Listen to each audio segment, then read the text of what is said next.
Computador. Muito bem, a aula está sendo gravada, tá certo? Então, estamos agora sem risco. Já pensou dar aula todinha, não gravar a aula? Ninguém merece. Então, a aula está sendo gravada. A gente está na nossa segunda aula sobre ativos intangíveis. Esse estudo é um estudo um pouco longo, tá certo? Porque a gente vai entrar em todos os detalhes, a gente vai estudar tintim por tintim, mas a gente estava nessas bolinhas, né? Essas bolinhas, elas vão nos dar as caracterizações para que a gente possa chamar um intangível de intangível.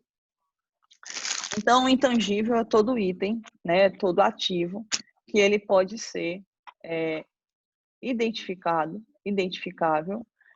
todo item, elemento que pode ser controlado e que sobre ele recaia alguma possibilidade de benefícios econômicos futuros. Então, segunda-feira passada, a gente se debruçou sobre a primeira bolinha, que é a bolinha da identificação, tá? Então, só para a gente retomar, a identificação é tudo aquilo que pode ser separável, né? E que resulta de contratos. Aí a gente até conversou bastante sobre isso, né? Que é mais ou menos como se fosse um time de futebol, que é a contabilidade desportiva, onde cada jogador é um contrato e que esse contrato, esse jogador é diferente um do outro. Então, você tem aí a separabilidade necessária e os direitos resultantes aí desse contrato do time, né, da equipe com o jogador. Então, só para recapitular, a primeira bolinha é a bolinha da identificação, tá? Aí hoje a gente vai estudar a bolinha do controle, que está a bolinha do controle, tá? Então, essa bolinha do controle, ela diz respeito a os benefícios econômicos que a gente pode obter do ativo e a restrição do acesso de terceiros. Então, vamos lá. Para que um ativo intangível seja considerado um ativo intangível, ele precisa ser identificável, é a primeira bolinha, e ele precisa ser controlado. O que é controlar um ativo?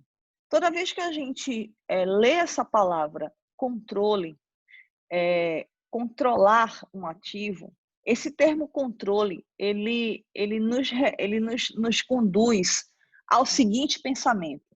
Controlar significa que eu tenho acesso aos benefícios e somente eu tenho. Eu restringo o benefício a mim e eu evito que outras pessoas tenham acesso a esse benefício. Então, quando a gente fala de controle, é aquela coisa bem egoísta. É meu e ninguém toma. Eu tenho acesso aos benefícios econômicos, somente eu tenho acesso e mais ninguém. Eu evito que outras pessoas consigam acessar os benefícios econômicos desse ativo. Então, quando vocês, daqui para frente, virem a palavra controle, a gente tem que ter em mente que o controle está relacionado a quem é que vai ter acesso aos benefícios econômicos que aquele ativo ele pode gerar. E esse controle, ele pode ser de duas formas.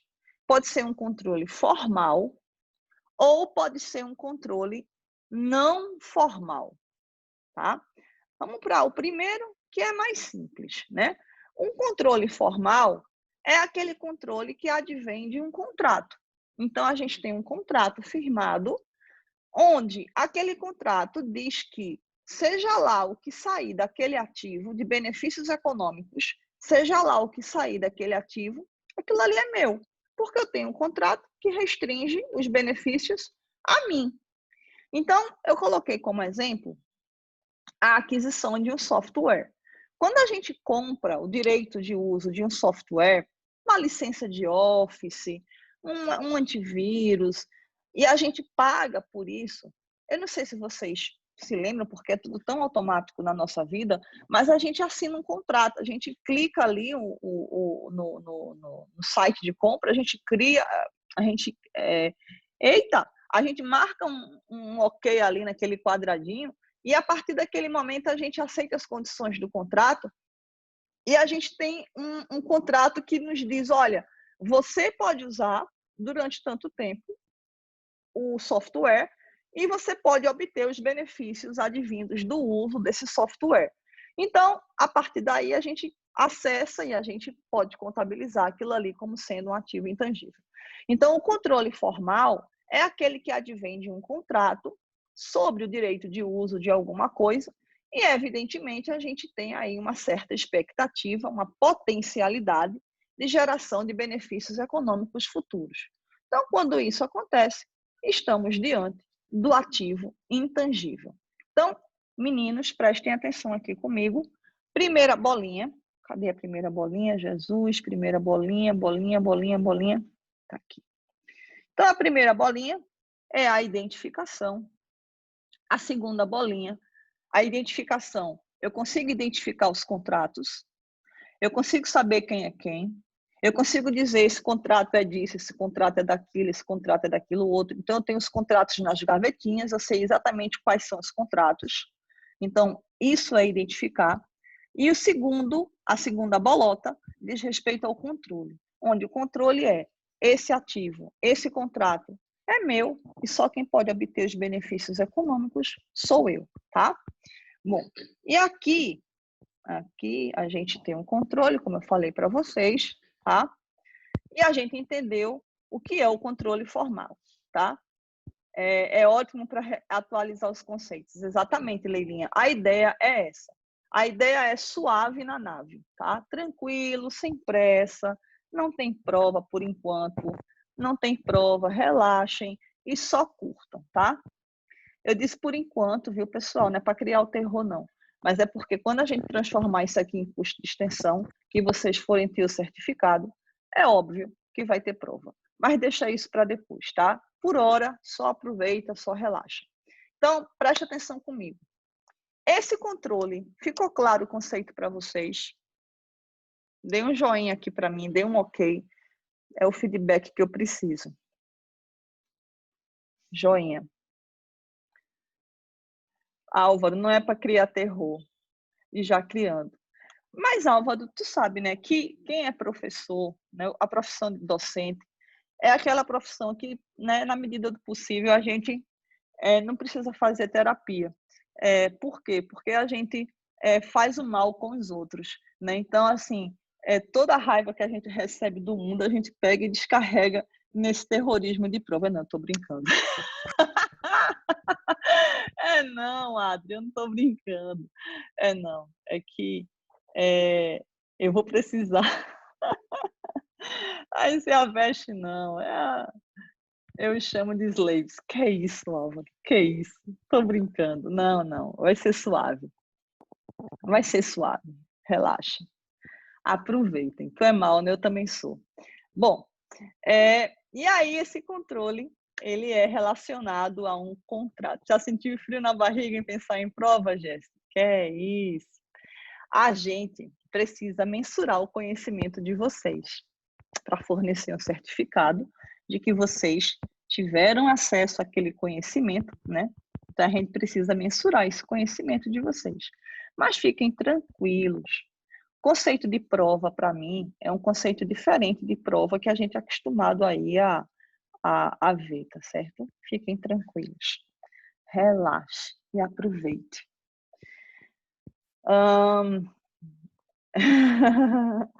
Bom, então, controle formal é isso aí.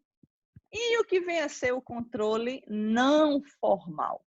Bom, o controle não formal é aquele que não está necessariamente atrelado a uma relação contratual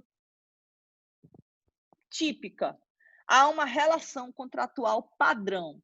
Então, o controle não formal, ele é mais difícil da gente identificar.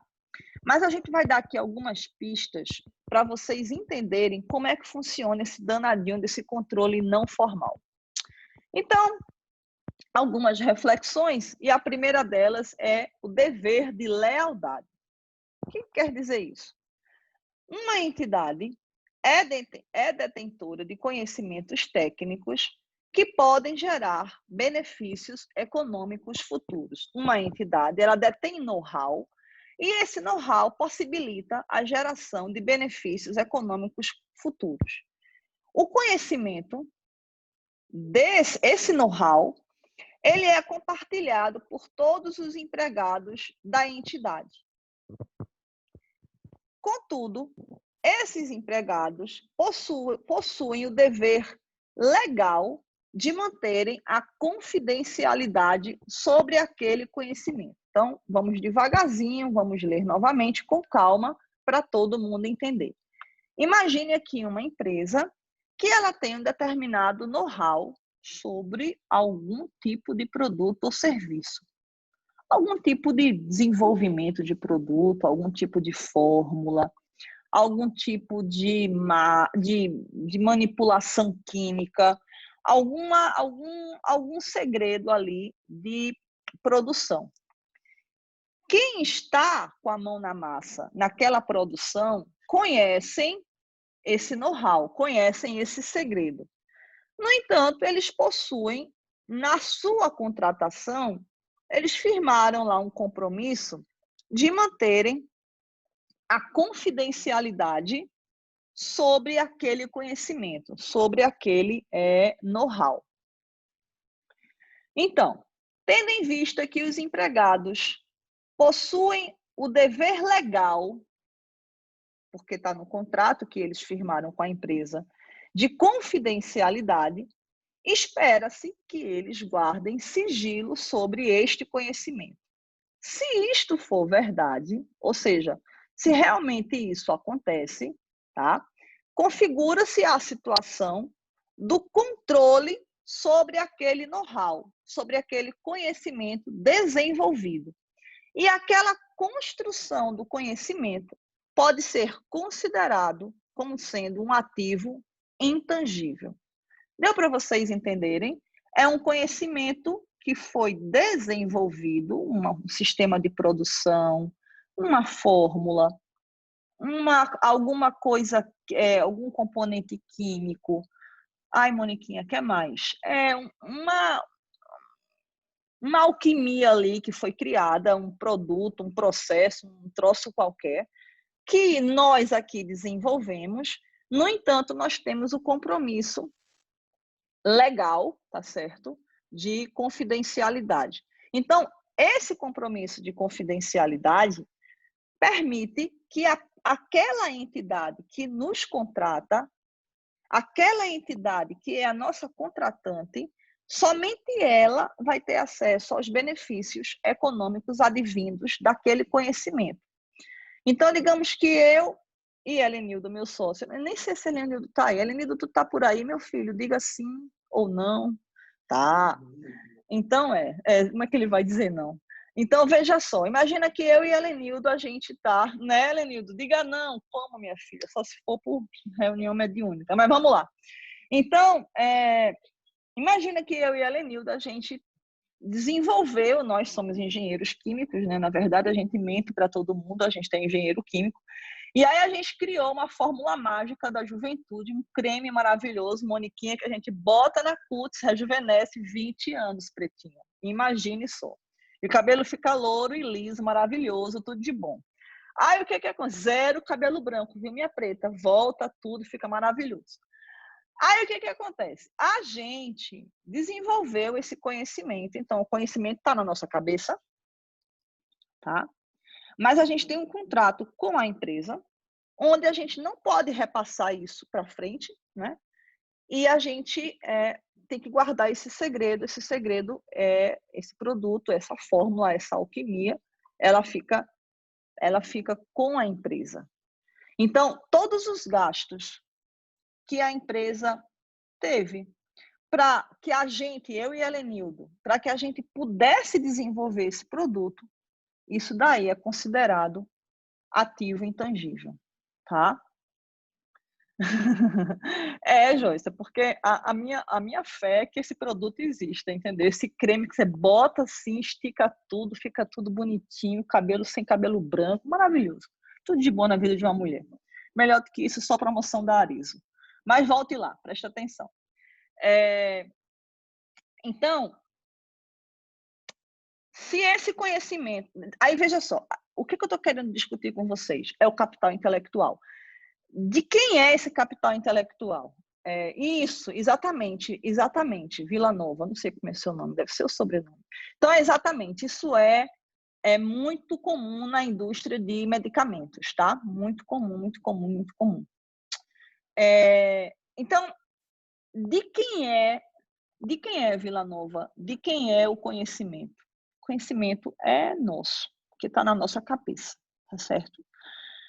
Mas a partir do momento em que a gente assina um compromisso, um termo de confidencialidade, e de certa forma, preste atenção, Vila Nova, quando a gente cria o produto, quando a gente desenvolve o produto, a gente entrega isso para a empresa, correto? Isso está na minha cabeça, mas a gente entrega isso para a empresa. Quando a gente entrega isso para a empresa, automaticamente a gente passa o controle. Aí, lembra do que é a definição de controle? Que é o benefício, é o acesso ao benefício. O conhecimento está aqui, ó. Mas quando a gente cria o produto e a gente entrega isso para a empresa, quem vai obter os benefícios econômicos sobre aquele produto é a empresa. Então, os gastos que a empresa vai ter para que eu e a Helenildo, para que a gente possa desenvolver o produto, o direito de uso é da empresa, Joaci. Então, os gastos associados com o desenvolvimento desse produto é intangível. Por quê? Porque, embora esteja aqui, mas eu transfiro isso para a empresa quando a gente desenvolve a fórmula e a gente entrega isso, a patente, a gente entrega isso para a empresa. Então, isso é know-how, isso é capital intelectual, mas isso é intangível na medida em que eu transfiro isso para a empresa. Joinha?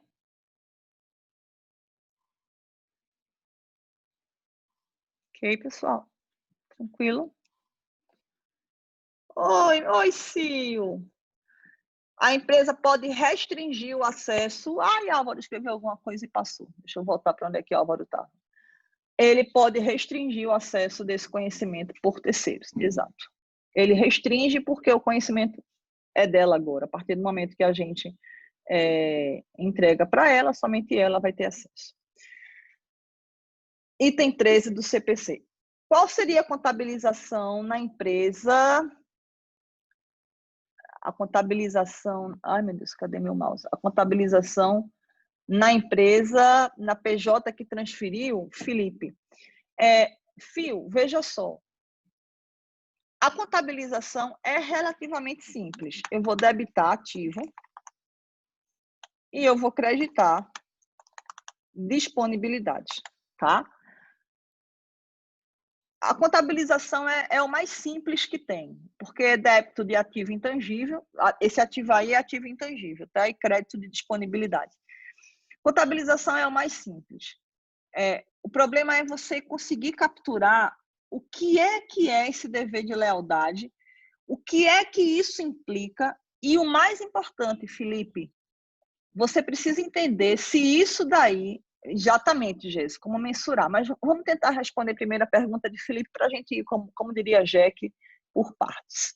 Então, o que que Felipe perguntou, né? Qual é a contabilização? Contabilização é simples, débito de intangível, crédito de disponibilidade.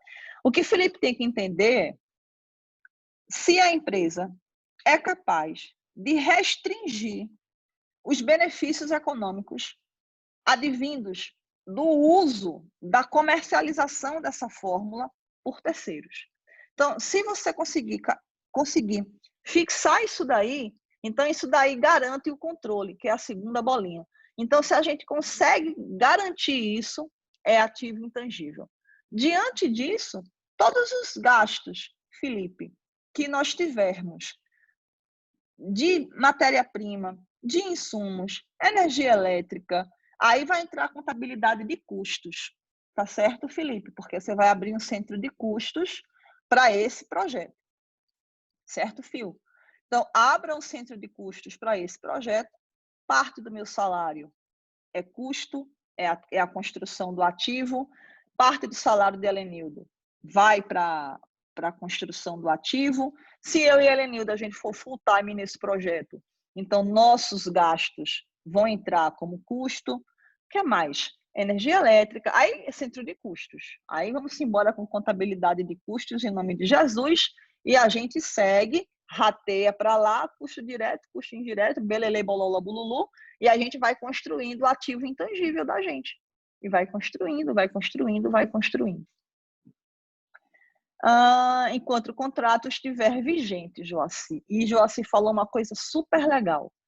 Enquanto o contrato estiver em vigor. Aí, Joaci, eu posso complementar? Eu diria o seguinte, nesse contrato, é necessário que seja dito que, uma vez que eu e a Lenildo, a gente construiu a fórmula, além da fórmula ser da empresa, a gente abre mão de obter benefícios particulares sobre ela. Porque senão, o que vai acontecer, Joaci?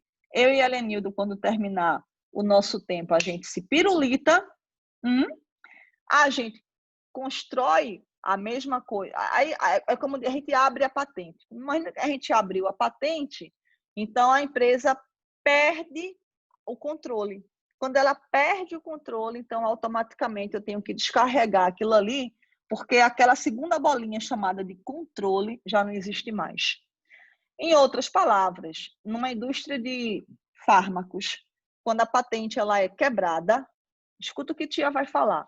Numa indústria de fármacos, farmácia, remédio, é tipo, sei lá, qualquer indústria farmacêutica que Bayer, pronto, Bayer. Então, quando ela constrói, quando ela cria uma formulação, a patente não vai ficar ativa por 10 anos, então, em 10 anos, somente ela e apenas ela pode controlar os benefícios advindos daquele remédio. Quando a patente é quebrada, você perde o controle. Quando você perde o controle, então aquilo ali não pode mais ser intangível. Tá entendendo? Porque todo mundo vai poder construir aquela. Você perde o controle. Então, quando você perde o controle, quando a patente é quebrada, a gente baixa. Ok? Deixa eu ver o que é que vocês estão escrevendo aqui. Deixa eu ver o que é que vocês estão escrevendo. Daí tentar atribuir a potencialidade de gerar os benefícios econômicos nas indústrias fonográficas. Mônica, se a indústria fonográfica for a mesma coisa da indústria de livros, sim. Porque na indústria, né, em livros, quando a gente escreve, quando aqueles meus livros de CPC, quando a gente escreve aqueles livros, você tem uma ideia, a gente entrega, a gente assina um contrato. Você sabia que a gente abre mão dos direitos autorais, a gente abre mão daquela obra? Só quem pode comercializar aquela obra é a editora, tu acredita? E esse contrato ele tem um prazo de vigência. Quando termina o prazo de vigência, aí os direitos retornam para você, a gente faz um distrato. Mas enquanto a gente assina o contrato e o livro ele é comercializado pela editora, o autor ele abre mão do controle sobre a própria obra. Eu acho, Mônica, que por analogia, na indústria fonográfica deve ser a mesma coisa. O cantor ele abre mão, né, desse direito autoral e ele só quem pode comercializar, eu acho, viu, Mônica? Eu não sei se é a mesma coisa, seria a gravadora, não sei, mas acredito que deva ser assim, viu, minha princesa? Eu e Ana ficamos com dúvida sobre aquela parte do goodwill. Sei que já passou o slide, mas gostaríamos de saber a diferença entre o ágil e o goodwill. Sil, veja só. O que Sil está perguntando é sobre a aula passada. Quem não assistiu a aula passada está lá no YouTube já. E está relacionado aí, no caso, à identificação. Sil, o goodwill e o ágil, eles são a mesma coisa num processo de compra de empresas. Então, a empresa A está comprando a empresa B. A empresa A está adquirindo a empresa B. Se a empresa adquirente paga mais do que o valor contábil, então, se o valor contábil é 100 milhões e a empresa é vendida por 200 milhões, 300 milhões, 400 milhões, essa diferença é o que a gente chama de goodwill ou ágil, tá? Então, aquilo ali é o goodwill, que também é chamado de ágil. Agora, o que você precisa entender é que esse goodwill barra ágil tem a mesma, eles são sinônimos nessa situação, tá? Nessa situação, nesse contexto contábil, goodwill é igual a ágil. Em outra situação, o ágil tem uma outra característica, tem um outro significado, tá? Mas, assim, nesse contexto de combinação de negócios, quando uma empresa ela é vendida, e ela é vendida por um valor acima do valor contábil, do valor contabilizado, do valor de ativo menos passivo, ou seja, o PL. Então, quando você vende uma empresa por um valor acima do PL, então, esse valor acima é o que a gente chama de ágil ou goodwill. E aí, no caso, eles se tornam sinônimos nesse contexto, tá? E aí, Moniquinha falou que deve ser a mesma coisa com compositores, provavelmente. Em que situação da baixa na CTBL, antes de abrir o contrato de patente? Nini, o que danado é CTBL, que eu não sei o que é isso. Em que situação dá a baixa na CTBL antes de abrir o contrato de patente? Nini, a gente vai dar baixa no ativo intangível, se é que é isso que você quer dizer, quando a gente perde o controle, tá? Perder o controle significa que a patente foi quebrada. Se a patente foi quebrada, Nini, qualquer indústria vai ter acesso à fórmula. E aí, logicamente, a gente precisa baixar esse ativo, porque no caso da indústria farmacêutica, a patente foi quebrada. Então, a indústria farmacêutica ela tem 10 anos para recuperar o investimento feito no remédio, tá? Então, significa, em outras palavras, que ela vai ter 10 anos para amortizar esse intangível que foi criado. Por que eu estou colocando isso? Porque depois de 10 anos a patente é quebrada. E quando a patente for quebrada, um abraço, tá? Se a Coca tivesse perdido a ação para divulgar a fórmula, então ela teria que baixar o ativo. Sim, se ela tivesse que quebrar, deixar público isso daí, ela não teria mais esse ativo, ela teria que baixar porque ela perderia.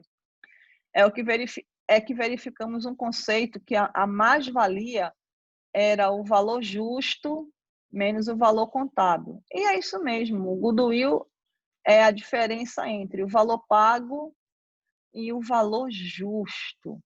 É porque, Ana, o valor pago é muito próximo do valor justo. O valor justo, Ana, em outras palavras, é o próprio valor pago, porque tudo bem, pode ser que não. Você pode ter um valor justo, você pode pagar um pouco menos. Veja só, Ana, a gente vai discutir sobre esse assunto em um outro momento, tu deixa, porque senão a gente não consegue evoluir aqui nesse conceito dos controles, tá? Bom, então eu pergunto a vocês, deu para vocês entenderem o controle, esse slide de dever de lealdade, ficou bom para vocês? Graças a Deus. Segue o fluxo. Então, dever de lealdade é um controle não formal, né? Você não pode garantir 100%, mas espera-se que sim. Gera benefícios futuros. E aí entra a contabilidade de custos para criar aí o departamento. Dúvida na baixa, exceções. Então, Nini, quando é que a gente baixa uma patente, Nini? A gente baixa uma patente quando a empresa perde o controle, tá? O que é perder o controle? É quando a patente se torna pública. O que faz, Nini? Nini, presta atenção. O que faz com que algo tenha valor? Exclusividade. Só eu tenho. Então, se só eu tenho, aquilo ali tem valor, tá? Imagina que eu criei um remédio mágico aí para o câncer, tá?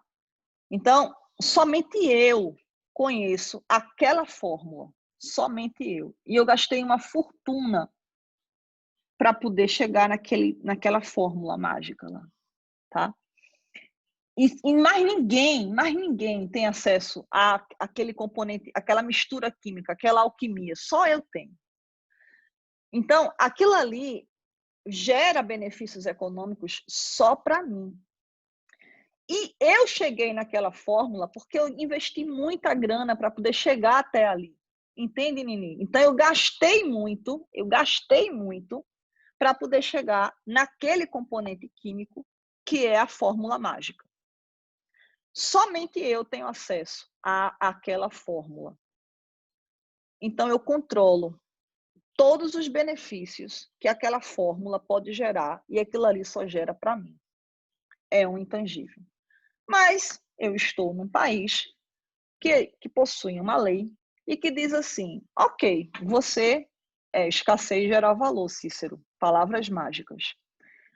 Aí eu estou num país, Cícero, onde existe uma lei e essa lei diz assim, olha, no que se refere a medicamentos, você só vai poder ter o controle sobre a patente em 10 anos, em até 10 anos. Depois de 10 anos, a patente é quebrada.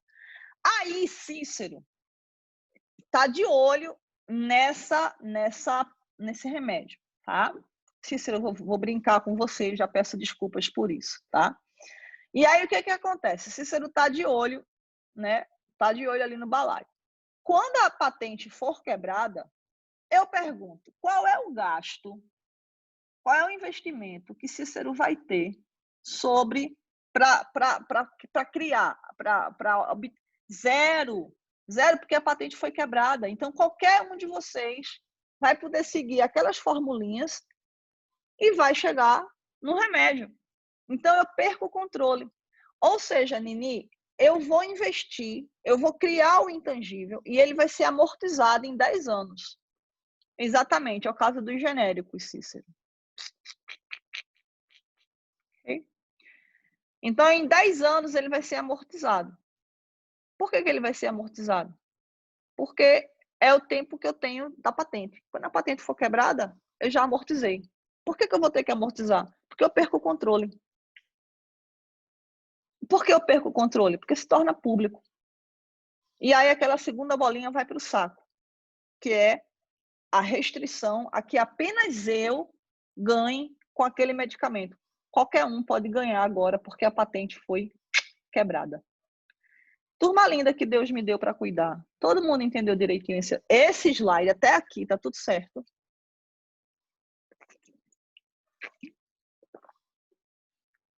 Ok. Graças a Deus.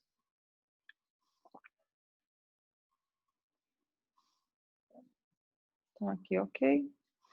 Relacionamento com clientes. Então, nossa segunda reflexão. Vamos lá. A entidade pode ter uma carteira de clientes ou participação de mercado e esperar que, em virtude dos seus esforços para criar relacionamentos e fidelizar os clientes, estes continuarão a negociar indefinidamente com a entidade. Então, eu e Helenildo, a gente, né, trabalhou para caramba, montamos ali uma carteira de clientes, isso é muito comum em escritório de contabilidade, tem lá uma carteira de clientes, os clientes lá, né, do escritório. E como o escritório é muito bom, é muito sólido, é muito correto, ele espera, né, que esses clientes sejam fidelizados e permaneçam nesse escritório durante muito tempo.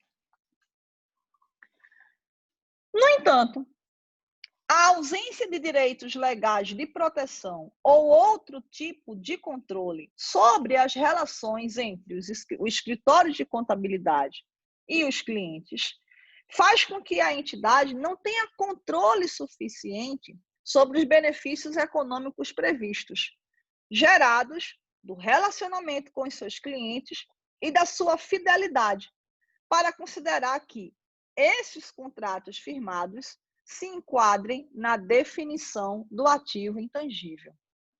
Então, como não existem direitos legais que protejam esse relacionamento com os clientes, a capacidade de realizar operações com esses clientes ou similares por meio de uma relação não contratual, que não sejam advindas, já vou explicar, de uma combinação de negócios, fornece evidências que a entidade é, mesmo assim, capaz de controlar os eventuais benefícios econômicos futuros gerados pelas relações com os clientes.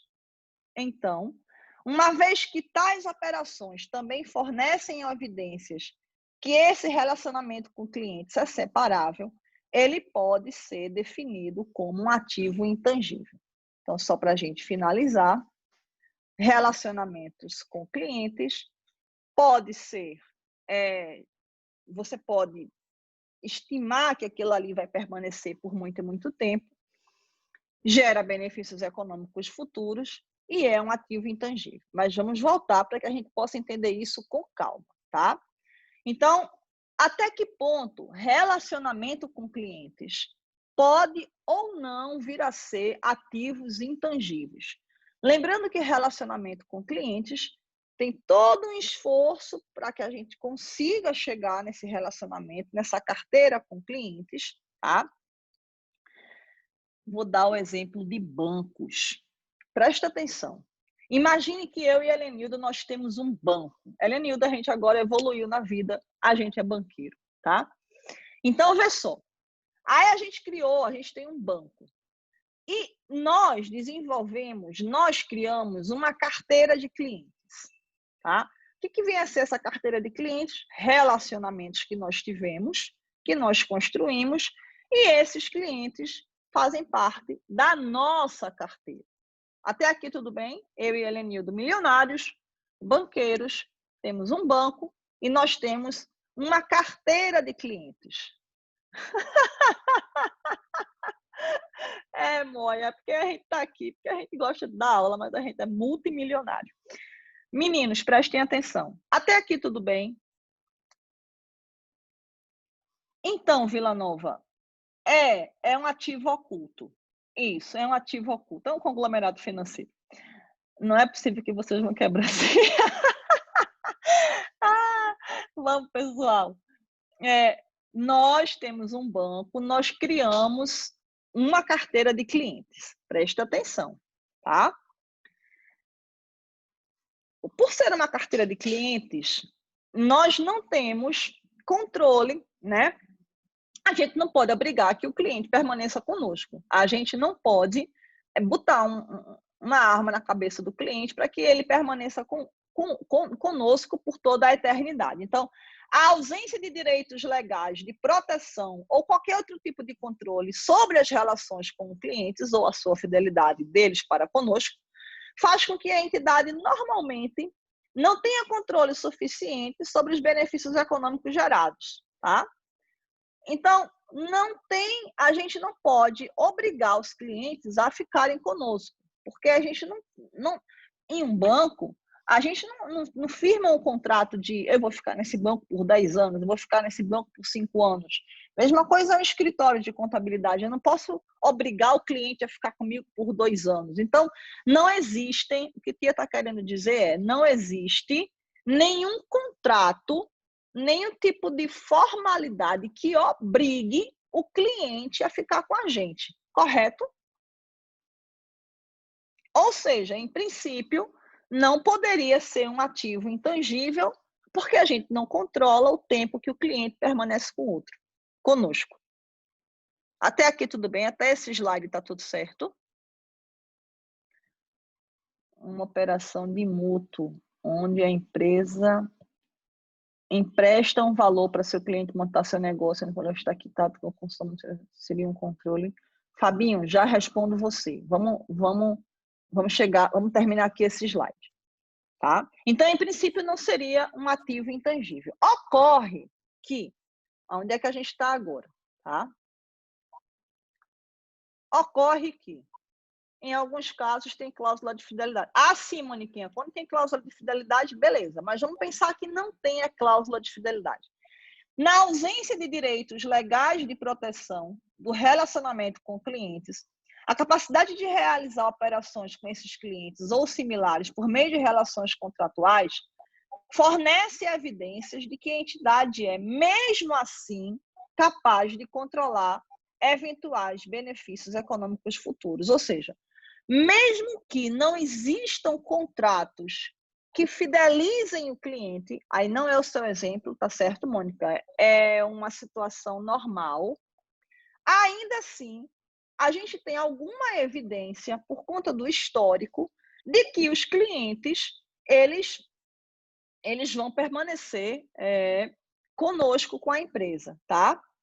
Uma vez que tais operações também fornecem evidências que esse relacionamento com clientes é separável, então tem empresa A, empresa B, empresa C, tá? Ele pode ser definido como ativo intangível. No caso do cliente contador, é lícita essa cláusula de fidelidade? Aí eu já não sei te informar, Valdenilson. Eu não sei se o escritório de contabilidade ele pode ter uma cláusula de fidelidade com o seu cliente de 1 ano. Não sei, aí vai depender da relação, tá? Mas o que a tia está querendo dizer é, eu e a Lenilda, nós temos um banco. Nós temos vários clientes. Uma carteira de clientes.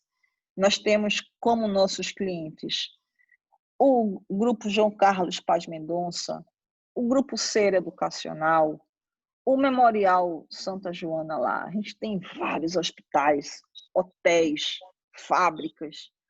É um colosso, tá? Mas a gente não tem cláusula de fidelidade com esses clientes, tá? Ah, os contratos da Vivo, né, Moniquinha? Sim.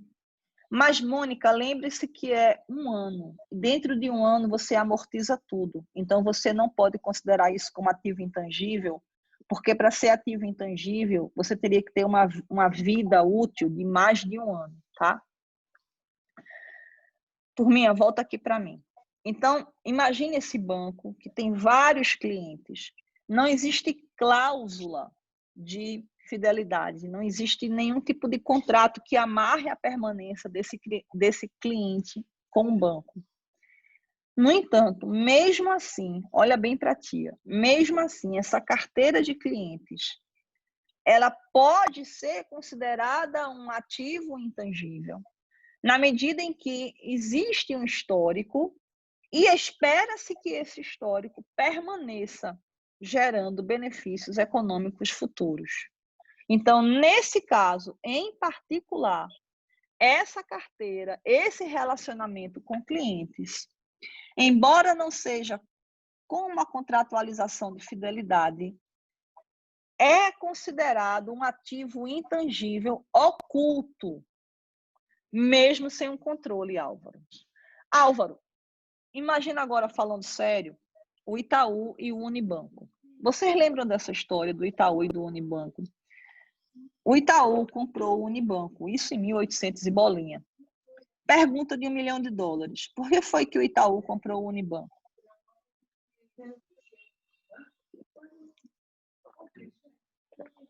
É a pergunta, viu, pessoal? Por que o Itaú comprou o Unibanco? Enfim, vamos embora. O Unibanco, na época, em 1820, pelos clientes, exatamente, Dali, pelos clientes. O Unibanco ele tinha uma carteira de PJ muito forte. E o Itaú, toda a vida, foi forte em PF, pessoa física. Então, o Itaú ele queria entrar no mercado de PJ e ele não sabia como. Então, ele foi atrás de um banco de varejo de menor estatura, mas que tinha uma sólida carteira de clientes, pessoa jurídica. Ele foi lá e, creco, comprou. Então, nada garantia que, ao fazer a compra do Unibanco, os clientes do Unibanco permaneceriam no Itaú. Correto, Álvaro? Qual era o controle que o Unibanco tinha sobre sua carteira de clientes? Zero. Sabe o que é zero? Zero. No entanto, Álvaro, é o que esse slide está querendo dizer. Mesmo que não tenha direitos legais, mesmo que não haja direitos legais, tá?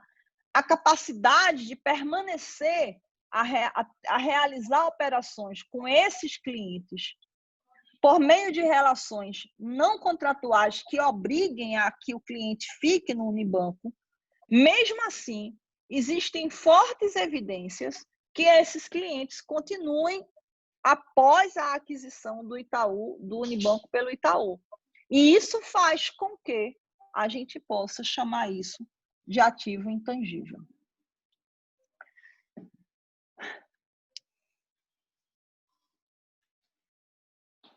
Ok, pessoal? É estranho pensar como valorizaria a carteira para a contabilização. Aí, veja só. Sil, como eu poderia contabilizar? Sil, aí é onde vai entrar o que a gente sempre fala aqui, eu vou falar por muitas vezes, é o processo de avaliação de empresas. O que é isso? Esses clientes do Unibanco, eles são os responsáveis pelo fluxo de caixa do Unibanco, pela lucratividade do Unibanco. Você concorda comigo, Sil, que essa carteira de clientes, esse ativo oculto, ele tem valor, porque é ele que faz com que o Unibanco obtenha benefícios econômicos? Você consegue compreender, Sil, que os benefícios econômicos que o Unibanco gera é advindo dessa carteira de clientes? Não é fácil você mensurar, mas você consegue compreender que esse relacionamento ele possui um valor e que esse valor corresponde aos benefícios, aos resultados, aos ganhos, aos fluxos de caixa que o banco tem, porque o banco só tem esses fluxos de caixa por conta dessa carteira. Então, é isso daí que vai ter valor. Agora, o que você precisa entender é que esse ativo, ele é um ativo que a gente vai chamar aqui de oculto. Nesse exemplo de combinação de negócios, o Itaú poderia contabilizar a carteira de clientes como o ativo perfeito, mas o Unibanco não poderia. E aí, o que acontece? Exatamente. Ana, você falou um ponto mega super importante, tá?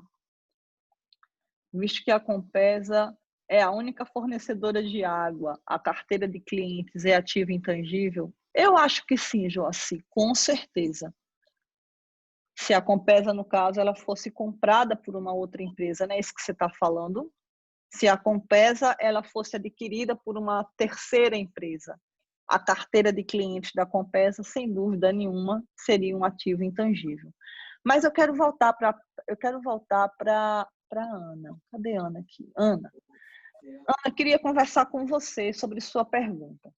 E ela é bem pertinente e bem interessante para a gente discutir aqui. Veja só, em princípio, Ana, você não poderia registrar isso como sendo um ativo intangível de partida. Por que você não poderia registrar isso como ativo intangível de partida? Porque é muito difícil você, nesse momento inicial, é muito difícil você conseguir mensurar o valor disso. Concorda comigo, Ana? Como é que a gente vai mensurar a formação de uma carteira de clientes? Então, realmente é muito complicado, porque quando uma empresa ela está no processo de conquistar clientes, ela faz uma ação em massa para que ela consiga capturar esses clientes para si. Então, nesse primeiro momento, Ana, o gasto que a empresa vai ter é um gasto que eu diria aí com uma publicidade pesada, e o objetivo aí seria captar os clientes. Então, não dá para você individualizar isso por cliente. E como a gente não consegue individualizar isso por cliente, a gente não vai conseguir contabilizar isso como sendo esse ativo intangível que a gente está conversando agora. Mas a estrutura conceitual nova, o novo CPC 00, ele permite outra coisa. O que ele vai permitir? Não que a gente contabilize, e eu quero que vocês prestem bem atenção nisso, e depois eu queria que depois vocês, se pudessem, acessassem a aula da estrutura conceitual nova, porque quem acessar essa aula vai entender melhor essa conversa, que diz o seguinte: o que é que diz a nova estrutura conceitual? Que para que um gasto seja um ativo, basta que ele tenha uma potencialidade de gerar benefícios econômicos futuros. Então, Ana, presta atenção. Não dá para você identificar o gasto com marketing, o gasto que a empresa vai fazer para fidelizar esses clientes de forma individualizada. Então, não vou poder associar aquele gasto ao cliente. Por esse motivo, eu não posso criar uma carteira de clientes de partida, porque eu não tenho como saber quanto daquele gasto eu vou poder individualizar para cada cliente. Mas o que é possível fazer é que, nesse momento inicial, esse gasto para eu capturar clientes, para que eu vá prospectar clientes, ele é um gasto totalmente voltado para a ação de gerar benefícios econômicos futuros, não de forma individualizada, mas sim de forma ampla. Desta forma, vírgula, seguindo os preceitos da nova estrutura conceitual, vírgula, esse gasto que a gente vai realizar, que é uma ação conjunta de propaganda, publicidade, escambau a quatro, para poder eu tentar capturar esses clientes, pode ser considerado intangível no sentido de ser uma ação algo que eu vou fazer, né, que vai me gerar benefícios futuros. E aí eu vou capitalizar esse gasto como sendo um gasto aí de publicidade e propaganda. Ocorre que, muito embora esse gasto ele seja ativado, ele vai ter um tempo para ser amortizado. Exatamente, Álvaro. Entendeu? Então, o que vai acontecer? Veja, Cícero, o Banco Pan-Americano de Silvio Santos conseguiu se capitalizar com sua carteira. Então, é o que Tia está falando. E eu quero que vocês prestem bem muita atenção para vocês fixarem esse conceito. Não dá para a gente identificar cliente por cliente. Eu estou pensando no momento inicial. Então, a gente está no esforço de capturar clientes, a gente está investindo pesado, a gente está propaganda pesada, a gente está fazendo um esforço enorme, gastando uma grana, mas gastando grana com força, numa ação virada para poder conseguir clientes, tá? Investindo pesado nessa captação de clientes. Não existe ainda a carteira de clientes formada. Então, eu não tenho como individualizar isso daí. Eu não tenho como saber quanto daquele gasto eu vou conseguir puxar do cliente A, B, C, D, E.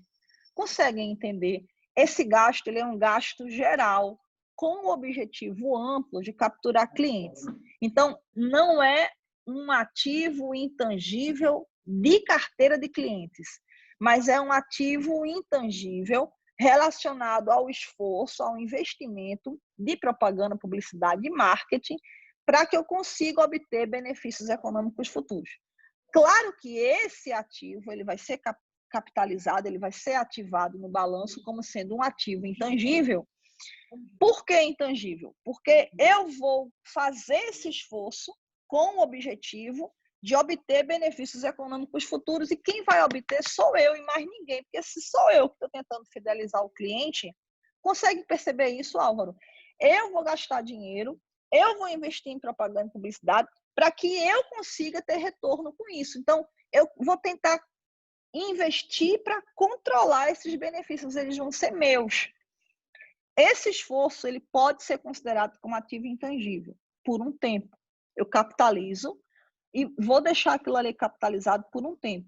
E depois eu vou amortizando para resultado, e vou levando isso para resultado a partir do momento que aqueles benefícios conseguem ser gerados. Agora, presta atenção, esse esforço inicial para montar a carteira de cliente é um ativo amplo. Aí eu consigo que esses clientes venham para o meu banco, eu consigo capturar esses clientes. E aí eu começo a desenvolver relacionamento com eles. Daqui para frente, eu já tenho uma carteira de clientes, eu já comecei a montar a minha carteira de clientes, mas ela continua fora do meu balanço patrimonial. Por que ela vai ficar fora? Porque o que eu capitalizei foi o esforço para ter os clientes, que é uma coisa ampla, que é uma coisa macro. Mas uma vez que os clientes vêm, que eu fidelizo, que eu começo a negociar com eles, dali para frente eu não estou fazendo mais esforço, porque eu já fidelizei, o esforço foi anterior. Então, mas aí é que os clientes vão começar a trabalhar comigo e eles vão começar a gerar benefícios econômicos futuros. Eu não posso mais capitalizar, porque eu já fiz o esforço. Vocês estão conseguindo compreender o que a tia está falando? Que eu posso tentar capitalizar o esforço inicial, mas eu não tenho como, depois que eu capturo o cliente, dizer: esse cliente vai gerar para mim R$1 milhão. Aí eu não tenho mais. Vocês conseguiram entender isso, pessoal?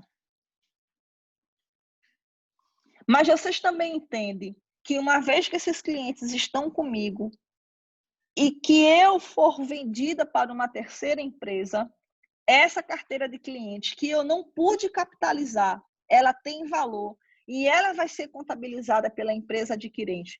Fica claro isso para vocês?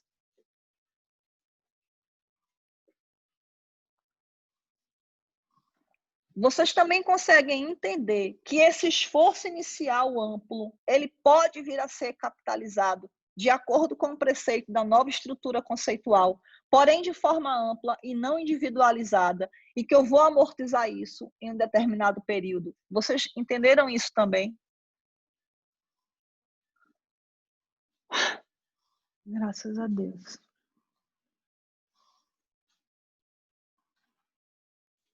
Feliz. Felicidade do professor é quando vocês entendem.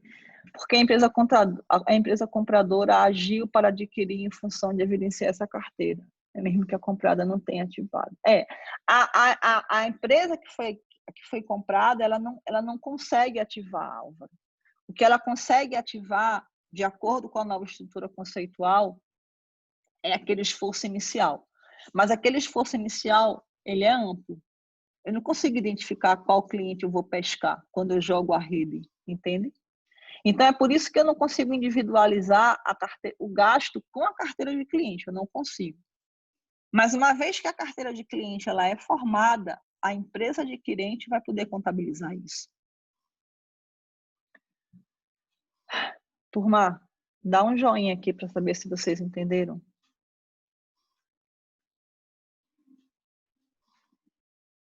Graças a Deus. Amém. Esse slide, todo mundo entendeu? Amém.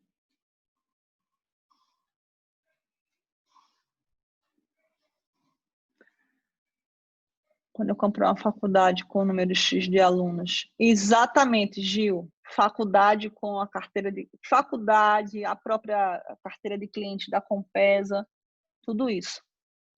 Ok? O Itaú, Unibanco, quando o Itaú comprou o Unibanco, mesmo esquema. Tá? Posso passar adiante, posso seguir adiante, pessoal. Dá joinha para a tia, dá... Graças a Deus. Treinamento. Treinamento é justamente o gasto que a gente vai ter para gerar benefícios econômicos futuros a partir de um esforço aí, tá? Aí, vê só, aqui é o seguinte, a questão do treinamento é um ponto bastante, assim, delicado. O que é dito, né? Que o gasto com treinamento, o gasto com a capacitação é insuficiente para que a gente enquadre isso como ativo intangível, porque você não teria como direcionar, você não teria como confirmar, você não teria como obrigar que as pessoas que tiveram aquele treinamento revertam esse treinamento para benefícios econômicos futuros da empresa. Então, em princípio, não é intangível. Porém, de acordo com a nova estrutura conceitual, o que é que a gente... Exatamente, Moniquinha. De acordo com a nova estrutura conceitual, é possível, e aí é julgamento profissional, é possível que esses gastos com treinamento sigam o mesmo roteiro daqueles gastos com publicidade. Nada garante, mas a nova estrutura conceitual ela é bem clara e é preciso que vocês depois passem lá no YouTube e deem uma revisada na primeira aula, nas nossas primeiras aulas. Esse assunto é o capítulo 4 da nova estrutura conceitual. E aí é possível que você ative isso, tá? Um tanto difícil de mensurar. É verdade, Mônica. É verdade. Agora, na verdade, o que vai acontecer? Você vai mensurar o gasto com o treinamento, né? Você vai capitalizar, você vai ativar o quanto você vai gastar para o treinamento da sua equipe, tá? Portabilidade. Eita, Roberto, como assim portabilidade? Porque portabilidade... Não sei se portabilidade se encaixa, Roberto, nessa definição. Porque aqui é o seguinte, a gente está falando da segunda bolinha, tá? A segunda bolinha é o controle. Então, o controle tem a ver com os benefícios econômicos e tem a ver com quem é que vai ter acesso a esses benefícios econômicos. Isso é controle. Quem vai ter acesso, né? E se isso vai acontecer, se esses benefícios vão acontecer. Então, os pontos mais delicados são fidelidade de clientes, propaganda e publicidade e treinamento. Então, a fidelização de clientes é aquilo que a gente discutiu nos slides anteriores. Esse gasto inicial, esse esforço inicial, essa proposta inicial, esse investimento inicial pode ser considerado um ativo intangível. Empréstimos bancários, não entendi, Roberto, não entendi. Se você puder me explicar um pouco melhor, eu consigo capturar aí a mensagem, tá? Então, é só. Porra, Álvaro, escreve aí para mim. Eu não sei o que você está colocando aí. Ah, CPC 04, CPC 00. Show de bola, show de bola, show de bola, show de bola. Sair de um banco para outro. Sair de um banco para outro é aquilo que a gente tinha falado. Você não tem como amarrar esses clientes, Mônica. Mas tudo indica que eles vão permanecer. É isso, vejam. Nada garante que os clientes permanecerão com você. Claro que eles podem migrar. Mas mesmo assim, mesmo com essa fragilidade de controle, espera-se que eles não migrem. E por esse modo, essa carteira de clientes, quando uma empresa compra outra empresa, é considerada ativo intangível. Mesmo que o cliente fique insatisfeito e dê no pé. Então,